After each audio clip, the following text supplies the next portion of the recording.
अस्सलामुअलैकुम वरहमतुल्लाहि वबरकातुहू। बिस्मिल्लाहिर्रहमानिर्रहीम।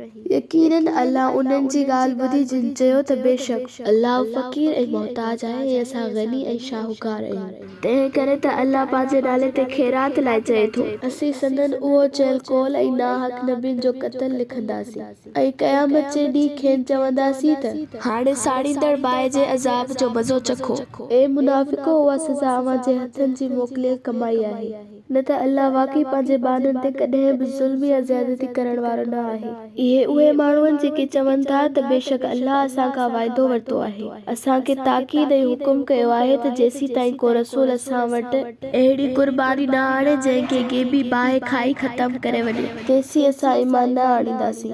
ए पैगंबर सल्लल्लाहु अलैहि वसल्लम, चओ वाक़ई जेकॾहिं तव्हां वटि रसूल जे सचे हुअण जी उहा कसोटी आहे त मूं खां अॻु जेके रसूल पधरियुनि निशानियुनि ऐं मौजिज़नि सां अव्हां वटि आया ऐं उन ई मौजिज़नि सां आया जेके तव्हां चयो था, त पोइ तव्हां उन्हनि खे नाहक छो क़त्ल कयो जेकॾहिं तव्हां सचा आहियो। ए मुहम्मद सल्लल्लाहु अलैहि वसल्लम, जेकॾहिं ही माण्हू तोखे कूड़ो कनि था त बेशक तोखां अॻु में पिण केतिरनि ई रसूलनि खे कूड़ो कयो वियो हुयो जेके पधरियुनि निशानियुनि, सहीफ़नि ऐं रोशन किताबनि सां आया हुआ। हर जानदार खे मौत जो ज़ाइक़ो चखणो आहे। यकीनन तव्हां सभिनी खे क़यामत जे ॾींहुं पूरो बदिलो ॾिनो वेंदो। पोइ जेको दोज़ख जी बाहि खां दूर कयो वियो, बचायो वियो ऐं जन्नत में दाख़िल कयो वियो, बेशक उन ई मुराद माणी। ऐं दुनिया जी हयाती त महज़ धोखे ऐं फ़रेब जे सामान ऐं अखियुनि जे ढव खां सवाइ ॿियो कुझु न आहे। ए मोमिनो, अव्हां पंहिंजे माल ऐं जाननि में ज़रूर आज़माया वेंदो ऐं तव्हांखे उन्हनि माण्हुनि खां जिन खे तव्हां खां अॻु किताब ॾिनो वियो, यानी अहले किताब, ऐं उन्हनि जिन शिरक कयो, ज़रूर घणियूं ई ॾुख ऐं इज़ाउ ॾींदड़ ॻाल्हियूं ॿुधणियूं पवंदियूं। मगर जेकॾहिं अव्हां सब्र कयो, मुसीबतुनि में साबित क़दम रहियो ऐं तक़वा इख्तियार कई त उहो तमामु वॾी हौसले, अज़म ऐं हिम्मत जो कमु आहे।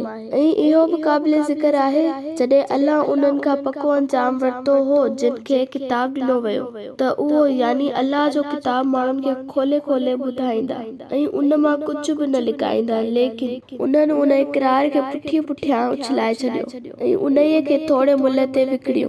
पोइ कहिड़ो न बुछड़ो सौदो आहे जेको हू ख़रीद करे रहिया आहिनि। ए पैगंबर सल्लल्लाहु अलैहि वसल्लम, तूं उन्हनि माण्हुनि जो हरगिज़ ख़्यालु न कर जेके पंहिंजे कयल कमनि ते ख़ुशि थियनि था ऐं जेके कम न कया अथनि उन्हनि लाइ पिण पंहिंजी तारीफ़ पसंदि कनि था।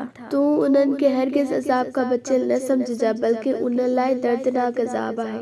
आसमाननि ऐं ज़मीन जी बादशाही अल्लाह जी ई आहे ऐं अल्लाह हर शइ ते पूरी तरह क़ादिर ऐं वस वारो आहे।